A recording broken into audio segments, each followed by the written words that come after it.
วัสดีเจ้าไผ่ตุ๊กห้องตุ๊กเป็นจะไดตัวตุ๊กเป็นจะไดเจ้าแล้วไผ่มีความสุขห้องมันบอกว่าตุ๊กกับสุขนี่ของกู้กันแม่นก็สวัสดีสื่อสินทินล้านนาเจ้าบ่าย2 โมงจะอี้จนถึง3 โมงคนเมืองก็ต้องอู้เมืองแกว่นเนาะจวนอู้จ่าภาษากำเมืองล้านนาเจ้า2 โมงถึง3 โมงตั้งสวทลำปาง FM 97เมกะเฮิรตซ์อยู่กับข้าเจ้าชุติการเหล่าชัยเจ้า ใครอยากฟังเพลงไอ้หยังที่เป็นบทเพลงกำเมืองนะ เหมือนกับว่าเดี๋ยวกันเดอร์คุณฟังเจ้าเอ่อ อ่ะเหมือนกับว่าบัดนี้เสียงที่หูฟังก็จะได้อืมแม่นนะค่ะเหมือนกับว่าบัดนี้ยินเสียงหูฟังเนาะก็เป็นยัง อยู่ด้วยกันเจ้ากับห้องส่งใหม่เนาะกับเครื่องไม้เครื่องมือเราต้องเห็นหูกันไป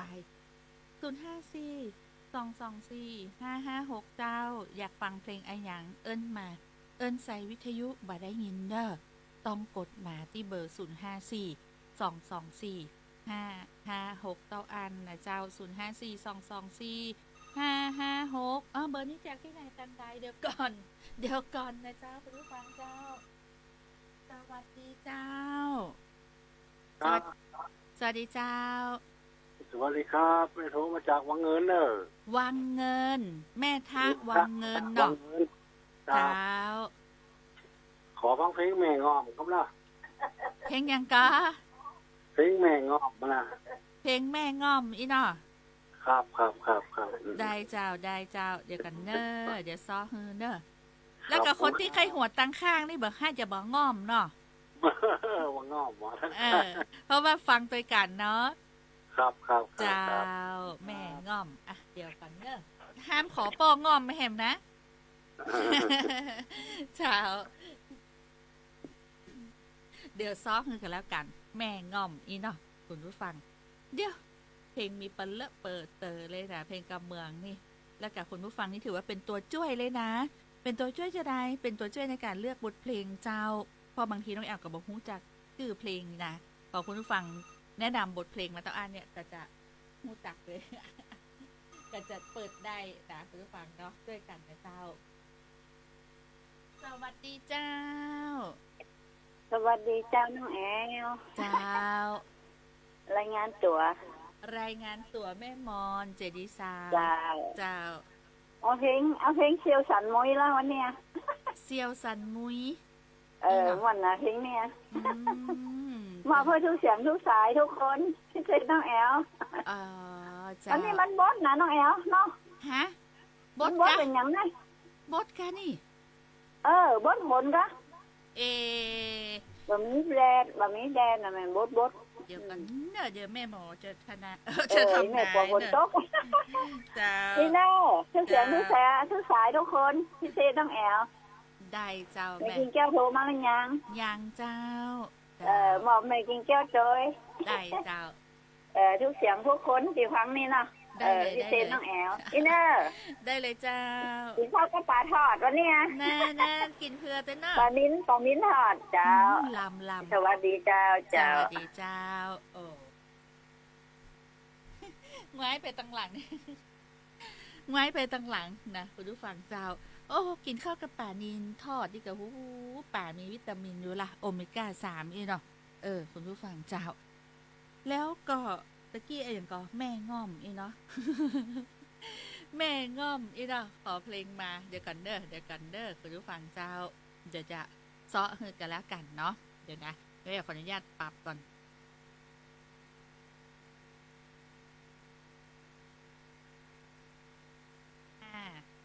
ปรับมาละ ปรับไม้นะเจ้าปรับไม้ได้ฟังกันชัดๆนี่นะเอาไม้มาตีปากคุณผู้ฟังได้ยินเสียงน้องแอลชัดก็ถ้าชัดบอกตัวเนอร์ที่054 224 5556ก่อนที่จะไปบทเพลงตามกำพอนะวันนี้อากาศบ้านเฮาเป็นจะได้ฝุ่นเป็นจะได้ FC ตั้งบ้านในกรงเสียงน้องแอลเป็นจะได้พ่องดีขึ้นแล้วเนาะ ในส่วนของตัวเก่าก็ว่าดีขึ้นหน่อยแล้วนะแต่ว่ากันยังมาหายดีแต่จะได้เจ้าต้องได้พักผ่อนมาได้พักผ่อนเจ้าสะสมไปเรื่อยๆเนาะก็เลยเป็นอย่างเงี้ยเสียงมาเต็มร้อยนะเสี สียงนี้จากที่ไหน สวัสดีเจ้า สวัสดีครับ เจ้า สวัสดีครับ เจ้าสวัสดีเจ้า ผมโทรจากบ้านซุปตุยเนอร์ จากศพตุ๋ยเนาะ บ้านซุปตุย บ้านศพตุ๋ยเจ้า ตำบลโค้งแสนทอง เจ้า ครับตะกี้ฝนอ้อยมาหน่อยแล้วมันหายไปหมดน่ะ นั่น อ้าว ฝนอ้อยกำเมืองวันนี้เสนอกำว่าฝนอ้อยฝนอ้อยนี่คือมันนักมันน้อยมากใด เอ ฮะ อมันก็ฮ้อนอยู่อ่ะน้อง ฮ้อนเนาะ ครับผม เจ้าเจ้า แต่ว่า อัน บ นี้ ด เอาไป เนาะ อย่างก็ได้ตัวจมูก ตัวจมู เอา ก ปล่อย หอมปอย เอา เจ้า ปล่อย ได้เจ้า ชอบฟังรายการน้อง โอ้ขอบพระคุณเจ้า ลุงอุดร ลุงอุดรบ้าน ซบตุ๋ย ศพตุ๋ยเจ้า ครับผมครับ เจ้า ผม ขอบคุณลุงอุดรบ้านศพตุ๋ย ครับ ตัวเนอเดี๋ยวลุงอุดรบ้านศพตุ๋ยนะ บอกคือ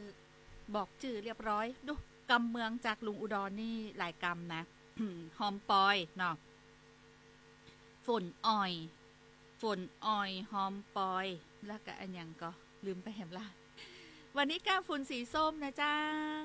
74.1 นะ 74.1 นี่ไม่ได้ใบหวยนะ แต่ออกแต่เนอะ แล้วก็ก้าฝุ่นสีส้มบดีลืมป้องกันตัวเก่าตัวใส่หน้ากากเนอะใส่หน้ากากป้องกันฝุ่น PM 2.5 ตัวนะเจ้า เช็คกาฝุ่นจาก Air 4 ไทยได้เลยนะ เช็คคนเดียวถ้าใครมีสมาร์ทโฟนเนาะของคือพี่น้องประชาชนคุณผู้ฟังแฟนรายการซื้อสินทินล้านนา ดูแลสุขภาพตัวลดการออกไปอยู่ตั้งนอกเมินๆด้วยนะใครที่เคยออกกำลังกายกลางแจ้งก็ควรจะหลีกเลี่ยงเนาะอยู่ในอาคารเนอะปิดประตูหน้าต่างอย่างแม่จุลีตรงหัวจ้างหันเป็นแบบแม่ปิดประตูหน้าต่างหมดเลยนะแล้วก็เปิดเครื่องฟอกอากาศด้วยนะมาช่วยปิดหมดนี่เนาะอยู่ในห้องสี่เหลี่ยมแล้วหายใจบอกออกเลยบัดใจนะคุณผู้ฟังเจ้า สวัสดีเจ้า สวัสดีเจ้าน้องแอวเจ้า เจ้า วันเสาร์นี่ขอฟังเพลงนกปอเฮยจังเลยเจ้า โอ้นกปอเฮยอีเนาะ เจ้าคนติดใจจะเนื้อว่าเอา ยังได้ เอาลูกเด็กไว้ขอสอบขอสั่งขอเจ้า อ๋อ เออ เป็นอย่าง ถ้าออกวันเสาร์นี่ก็ออกเพื่อฟังกันทุกเสียงทุกสายที่มูที่ฟังอันเลยปปทที่น้องแอวอันนี้ได้เจ้า เจ้า เดี๋ยว เจ้า เปิด ขอบ เถะ คุณเจ้า วันนี้โฮมปอยซื้อหมูเนาะ ได้เลยเจ้า เจ้าสวัสดีเจ้า สวัสดีเจ้า เดี๋ยวคุณนั่งนะแก่นะเจ้า เจ้าอ่ะดูแลสุขภาพตัวเองนะแม่บุญนักป้านายแจ้เนาะก็ข้อแนะนำสำหรับพี่น้องประชาชนวันที่ฝุ่นสีส้มจะสีส้มคืออันหยังก็คือเริ่มมีผลกระทบต่อสุขภาพหลังจากที่เราอยู่ในช่วงสีแดงมาเนาะก่อนหน้าหันเนาะวันนี้สีส้มเจ้าเริ่มมีผลกระทบต่อสุขภาพเนาะจะสีส้มสีเขียวสีแดงสีอันหยังก็ต้องดูแลสุขภาพอยู่ดี โดยเฉพาะกลุ่มเสี่ยงโรคภัยไข้เจ็บต่างๆแนะนำเลยใส่หน้ากากป้องกันฝุ่น PM 2.5 ไว้ตัวเนาะเป็นห่วงเจ้าเป็นห่วงแต้ๆเลยนะเป็นห่วงทรงความห่วงใยอุ๊บแบบอีนะอุ๊บแบบตึงวันเนี้ยก็คือห่วงใยแต่นี่ละนะเจ้าห่วงใยคุณผู้ฟังแฟนรายการนะก็คืออยากจะให้มีสุขภาพร่างกายสมบูรณ์แข็งแรงแต่บ้านแม่กงเป็นจะได้พ่องจ้านะฝนตกก่อนอันนี้ต้องบอกถามไปตังแม่นอมมุดนะ FC ตังบ้านแม่กงนะฝนตกก่อนแล้วก็ถ้าจะออกไปนอกตัวอาคารอย่างที่บอกนะคือใส่หน้ากากป้องกันฝุ่นโดยติดตามข้อมูลข่าวสารจากหน่วยงานภาครัฐอย่างต่อเนื่องเนอะคุณผู้ฟังเจ้าส่งความห่วงใยต้านี่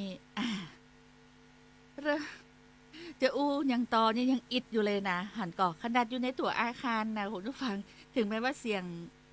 ไอเนี่ยจะหายละแต่ว่ายังอิดอยู่นะยังอิดอยู่เนาะอันนี้ก็เป็นห่วงคนที่อยู่ในกลุ่มเสี่ยงโรคภัยไข้เจ็บต่างๆเจ้าเนาะดูแลสุขภาพร่างกายกันตัวนะส่งความห่วงใยตาดนี่นะเจ้าแล้วก็อู้ถึงเนาะในช่วงนี้กรมฝนหลวงเป็นเดินหน้าภารกิจระบายฝุ่น PM 2.5 เนอะ ไผ่ที่หันฝนอ่อยๆเนี่ยจะแม่นก็จ้าอีนะอ่ะมาฟังตรงนี้เจ้าที่ถามไปว่าฮ้อนก่ออากาศเป็นจะได้ฝนฟ้าจะตกเหมือนจะตกเนาะ46 นาทีที่ผ่านมาเพจของสำนักงานประชาสัมพันธ์จังหวัดลำปางนะเจ้าเปิ้นก็บอกว่ากรมฝนหลวงเนี่ยเดินหน้าภารกิจระบายฝุ่น PM 2.5 บินมันบอกว่าบินเลี้ยงเมฆเหนือพื้นที่ลำปาง แล้วก็จังหวัดใกล้เคียงตัวเจ้า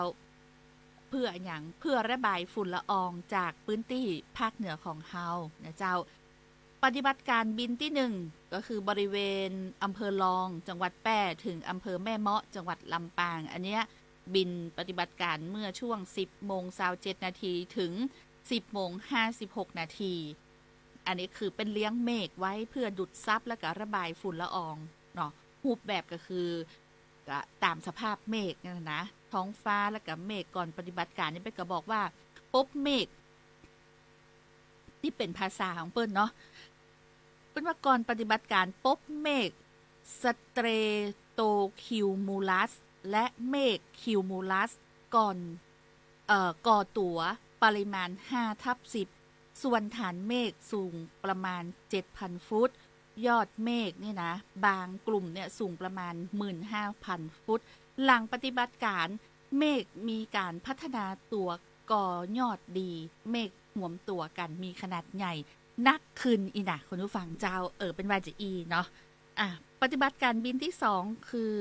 บริเวณอำเภอศพปราบถึงอำเภอแม่พริกในช่วง 10:25 ถึง 10:45 อันนี้ก็เลี้ยงเมฆเพื่อดูดซับและก็ระบายฝุ่นละอองรูปแบบก็คือตามสภาพเมฆนะเนาะอันนี้เป็นก็มีพื้นที่เป้าหมายเพื่ออย่างเพื่อที่จะระบายฝุ่นละอองนะเจ้าในพื้นที่จังหวัดลำปางของเฮานะและก็จังหวัดใกล้เคียงก็มีลำพูนแป้เชียงใหม่และกับพื้นที่ภาคเหนือเนาะอันนี้เป็นก็รายงานจากเพจของสำนักงานประชาสัมพันธ์จังหวัดลำปางกรมฝนหลวงเป็นเดินหน้าภารกิจระบายฝุ่นเนาะบินเลี้ยงเมฆเหนือพื้นที่ลำปางและจังหวัดใกล้เคียงเจ้าก็บ่แปลกใจเนาะที่แฟนรายการบอกว่าฝนอ่อยๆนะเจ้า054-224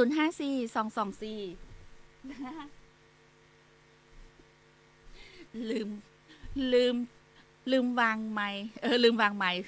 ลืมวางโทรศัพท์คุณผู้ฟังก็จะโทรเข้ามาได้ สู่มาเตเนอร์ถึงนะเจ้าเนาะในช่วงนี้สภาพอากาศนี่อย่างที่บอกนะเจ้าฝุ่นละอองเนาะฝุ่นละอองในช่วงเจ้าที่ผ่านมานี่กรมฝนหลวงไปกันยังว่านะเนาะเพื่อที่จะลดฝุ่นละอองแต่ทั้งนี้ทั้งนั้นนะเราก็จะต้องดูแลสุขภาพร่างกายกันตัวเนอะฝันมืดฝนเป็นลมก้าก็คือเรื่องคือเป็นมีการบินของกรมฝนหลวงเนาะเพื่อที่จะระบายฝุ่นละออง PM 2.5 เจ้าบางพื้นที่ก็อาจจะเกิดฝนอ้อยลงมาเนาะตามที่เป็นรายการตะกี้นะเจ้าสื่อสินทินล้านนาคนเมืองแม่นก่อถ้าเป็นคนเมือง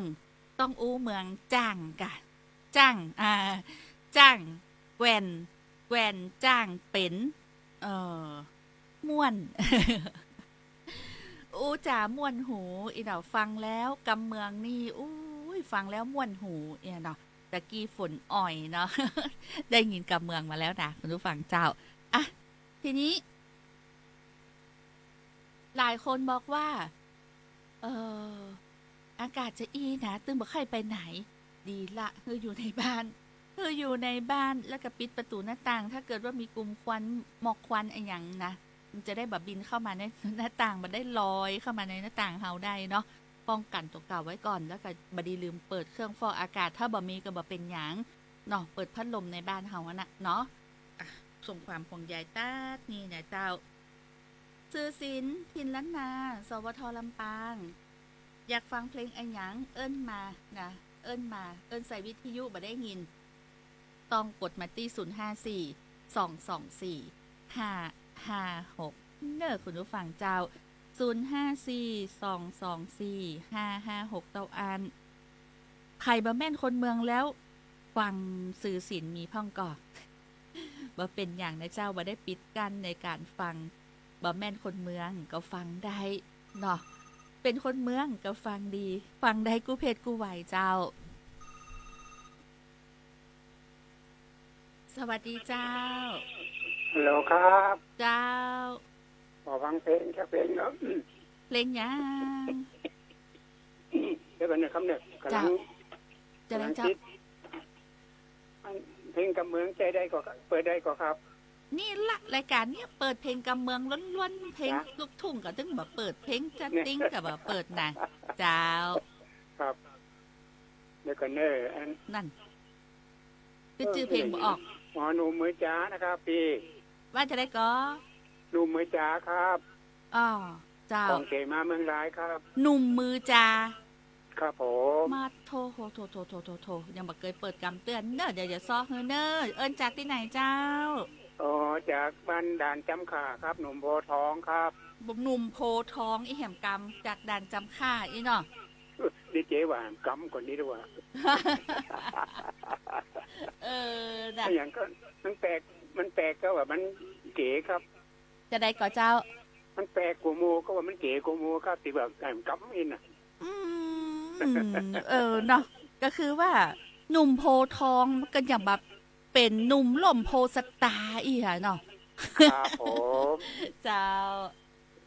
ได้เดี๋ยวซ้อเพลงอย่างก็ลืมไปละ ฮะ ลืมไปละชื่อเพลง อ๋อหนุ่มมือจ๋าครับ โอ้แสดงเหมือนคนมันนะเนาะ กับหมอนะครับ แล้วแต่คนอื่นเปิ่นพอกับครับ ถ้าจะอีนี่ถ้าไปขอสาวไปก็จะเลือกคนนี้มือจ้ายน่ะมันใช่ว่าเอาอันนั้นนะมันใช่ว่าไปปั้นเข้านึ่งไปจกกองเข้ามาแล้วก็เอาเข้านึ่งตามือมือมันจ้ายมาได้น่ะ ไม่ใช่นะครับ ผมอันขั้นอันเข้าแป้งอย่างแล้วก็มาได้ล้างมือ เอ้ย นั่นเตอะกันนึกว่าคนมันหุมันก็ครับถ้ามันผมอยู่คนเดียวนะครับ ต้องทำมาหากินนะครับ อันดะนั่น ครับผม เจ้าหนุ่มมือจ้าเจ้าได้ ครับ กะ ผม ได้เดี๋ยวเปิดขึ้นเลยเนอะ ครับผมขอบคุณมากนะครับ จ้าสวัสดีเจ้าดูเพลงนี้กับบักเกยเปิดซากเตือนนะอ่ะฟังต่อเนื่องกันแล้วกัน แม่ง่อมเนาะจะไปง่อมฟังซื้อสินเนี่ยเนาะนะเจ้า ชื่อเพลงมาได้น้องแอลอีนะแฟนรายการว่า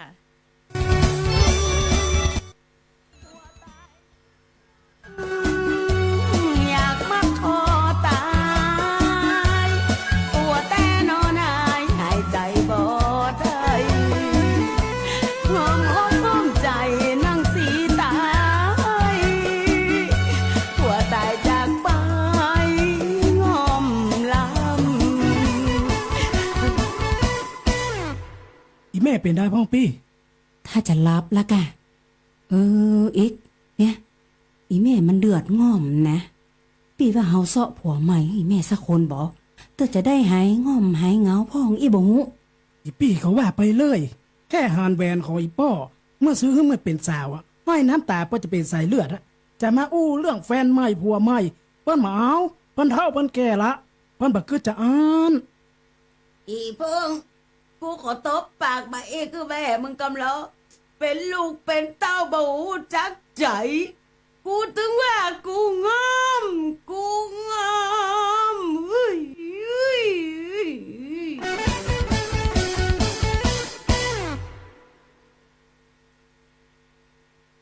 นั่นเตอะ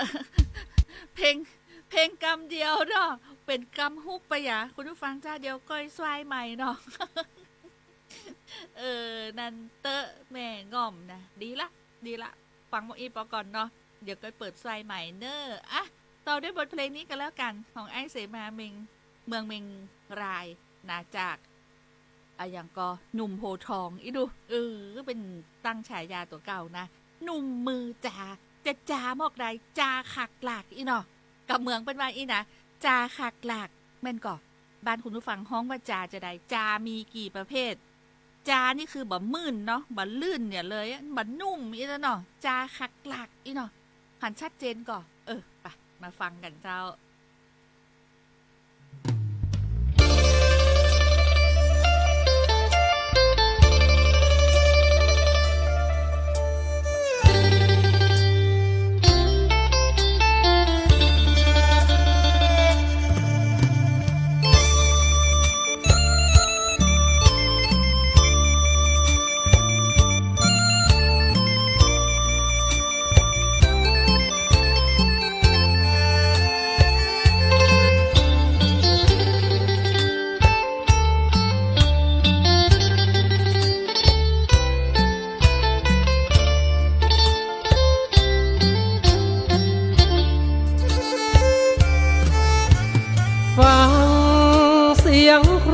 จากหนุ่มมือจ้าโอ้สาวจ้าหันมาฟังอ้ายสักหน่อยพ่อชายมือสากแต่ก่อนสาวอยากเป็นแฟนน้องกลองเดี๋ยวนี้เปลี่ยนไปไม่น้อยสาวคอยหาชายมือนิ่มคงเป็นไปได้ยากเหลือเกินที่เบี้ยหาเงินสองมือป่าเงือต้องอิ่มพ่อจ่ายมือสาเก่าสาวบ่อยากอยู่ไกลอยู่หิมเล็บมืออย่างเล็กสนิมสาวไหนจะยิ้มหิวพ่องน้องการปั้นแล้วไอ้หนุ่มมือจ้าหนุ่มห้างหนุ่มนักศึกษาหนุ่มธนาคารยะการเบากำมือกันแอวควงกันเป็นแถวคอยเปิ้นแต่เฮาก้มคอองมือตัวเก่าจะกำแขนสาวเข้าไหนจะยอมมีสาวใดในพ้องเมตตาชอบหนุ่มมือจ้าจะมาฮือห้องเพลงกล่อมฝ่ามือของอ้ายประดาสายยังก้มหัวยอมมีไหมสาวใดใจพร้อมยอมเป็นแฟนอ้ายพอใจมือจ้า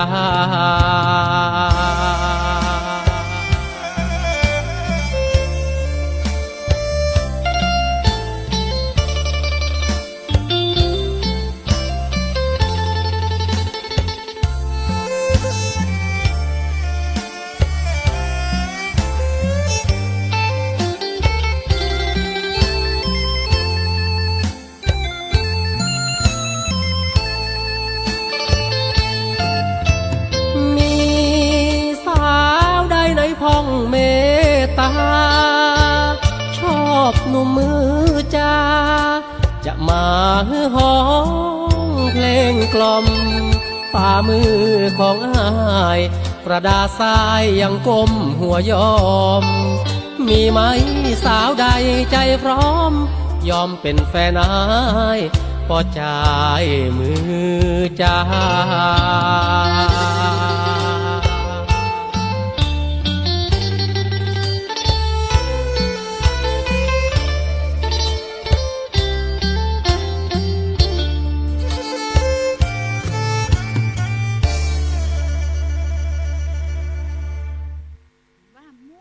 อีดูเดี๋ยวเจ้าป้อจ่ายมือจ่ายอีดูกำลังหาเปิดเนี่ยถ้าหนุ่มโพทองบ่เอิญมานี่นะโอ้บ่ได้เปิดบ่ได้หูจากเพลงนี้ล่ะคุณผู้ฟังเจ้าแต่ว่าเดี๋ยวสำหรับคนที่มีกู้มีกิมคนที่มีแม่บ้านเป็นตัวเป็นตนอีนะคนที่มีมอเอียเมียเดี๋ยวนะบางคนไปบอกว่าขอบคุณเมียดู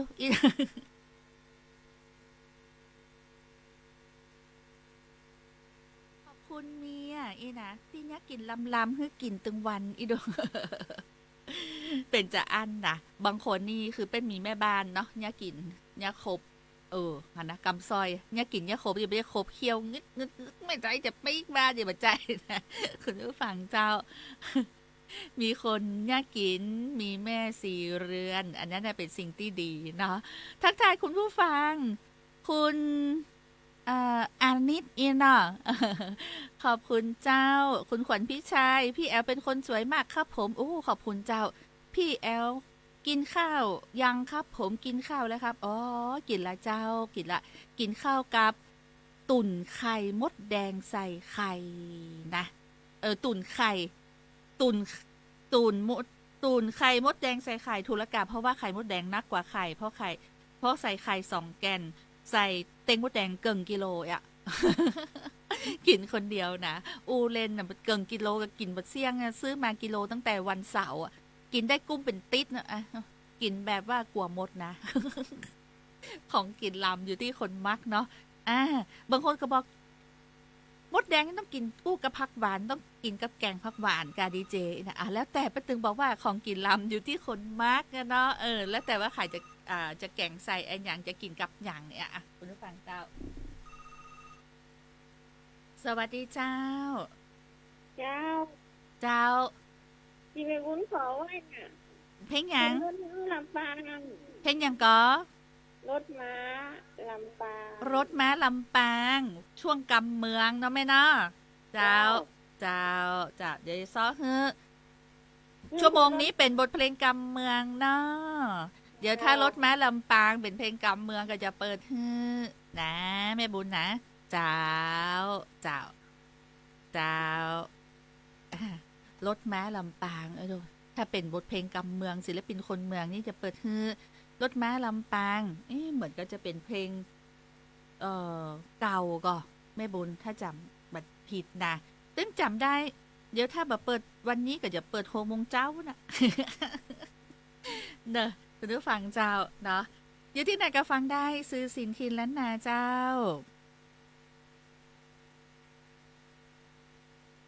ผู้ไปก็จะลูก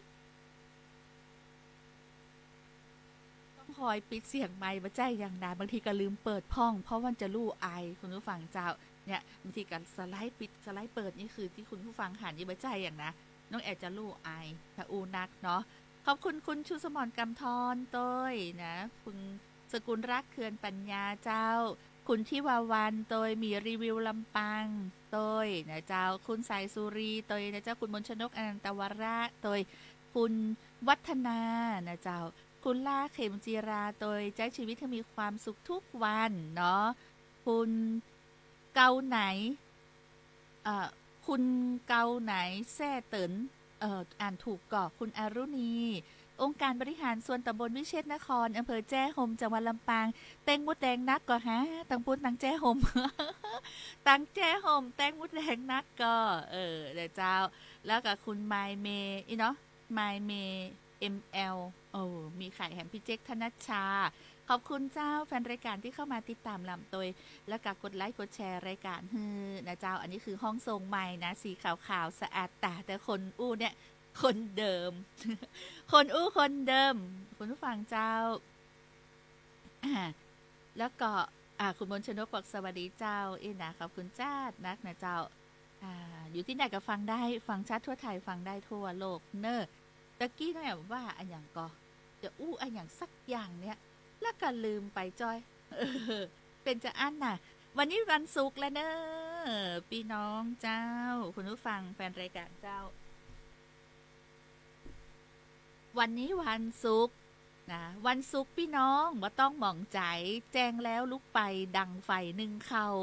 หุงหาอาหารไว้ลูกเต้าของกินที่เฮาชอบมาก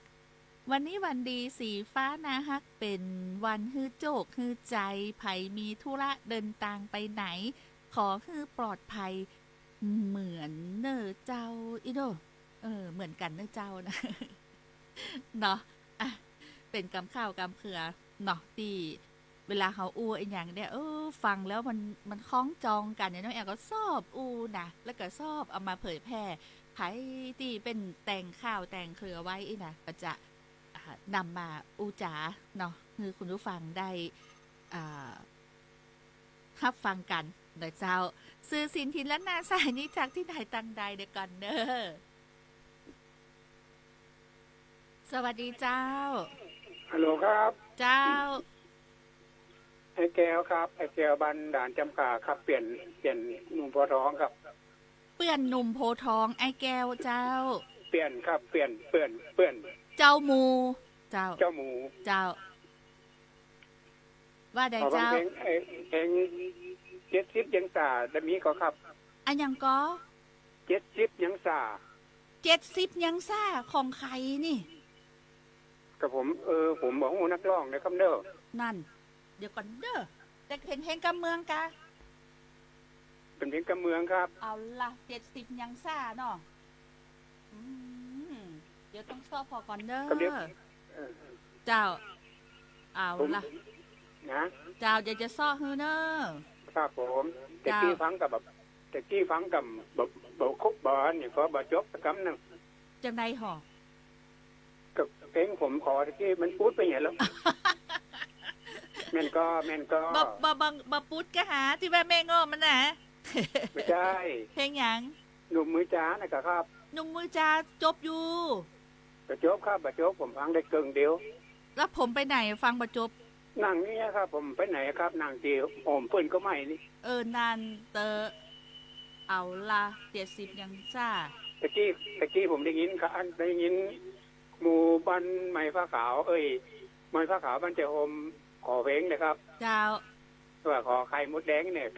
ถ้าเขาได้ไข่มดแดงนะครับ ไปบ้านหมอเปียนะครับ นั่น แกหาได้วันปันป่านะครับเด็กเจ๊ โอ้แล้วกับปั้นอยู่ที่ไหนตังใดแล้วเขาจะไปฮู้จักหมอเปียจะได้หรอ พระเจ้าอู้ถึงครับ อ๋อ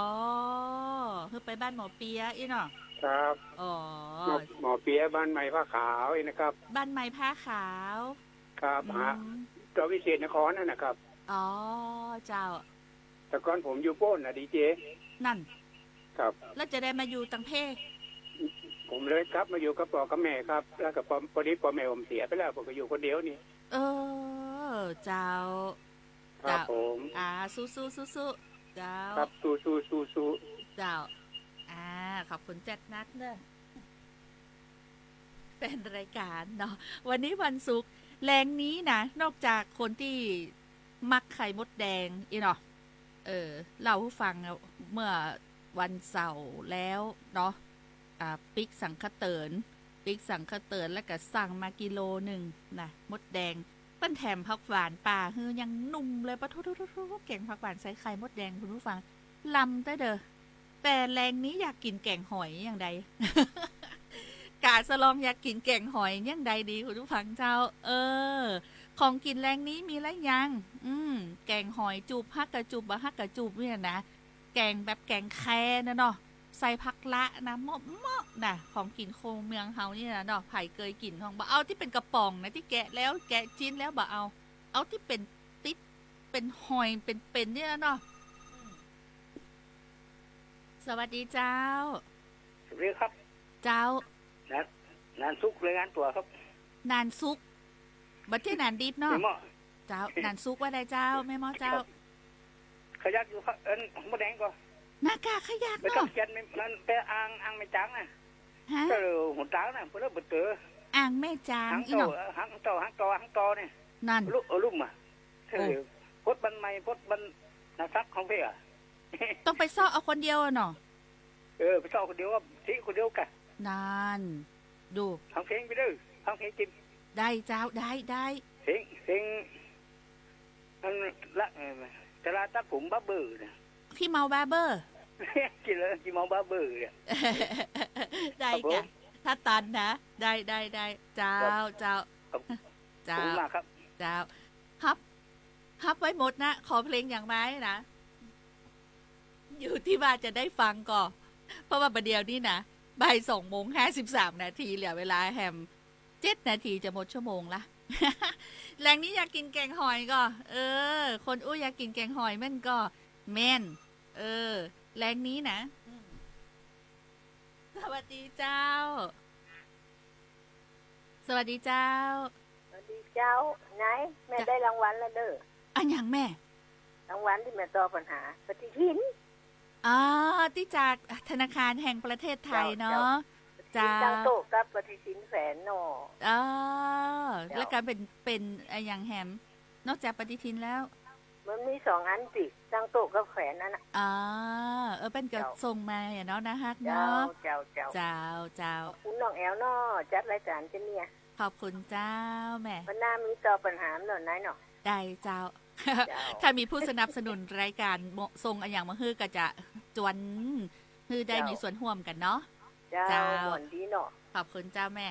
เจ้า ดีใจตัวที่ได้ฮับแล้วเจ้าเดี๋ยวจะเอิญบอกเปิ้นเนอร์เจ้า เจ้า ขอบคุณแฟนรายการอยู่ด้วยกันนะไม่ได้ฟังเพลง คนนั้นมาคนนี้โทรมาคนละ2 นาที3 นาทีหมดเวลาพอดียังไม่ได้อุ้นเรื่องแกงหอยนะเมนูแรงนี้นะเมนูแรงนี้ ของกินแรงนี้เฮามีแกงหอยลองมาจิ้มกอยสักกำบ่เจ้าไผใครอยากกินกับข้าวแกมเหล้าตามใจหมูเฮาเน้อเจ้านะอันหอยนี้นะถ้าบ่ได้ไปเงียบซื้อมาแกงได้ทันทีเป็นไดอีซื้อมาแกงได้ทันทีก้อยกินไปเตอร์บัดต้องฟังหนี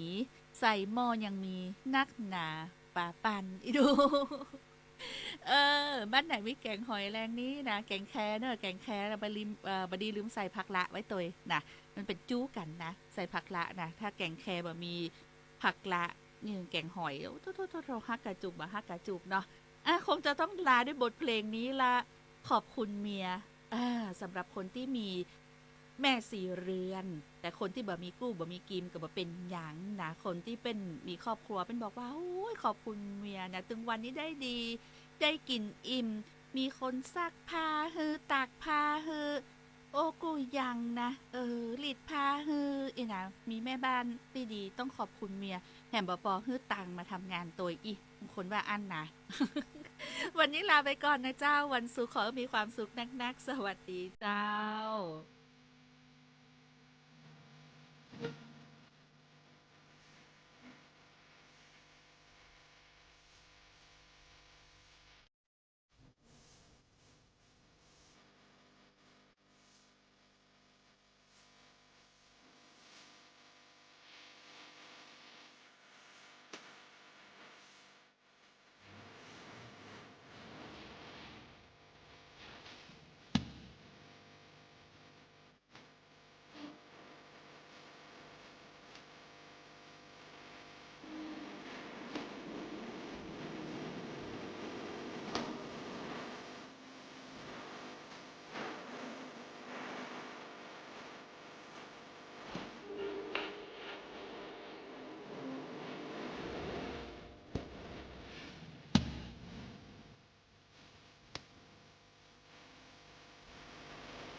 ถานีวิทยุกระจายเสียงแห่งประเทศไทยและเครือข่าย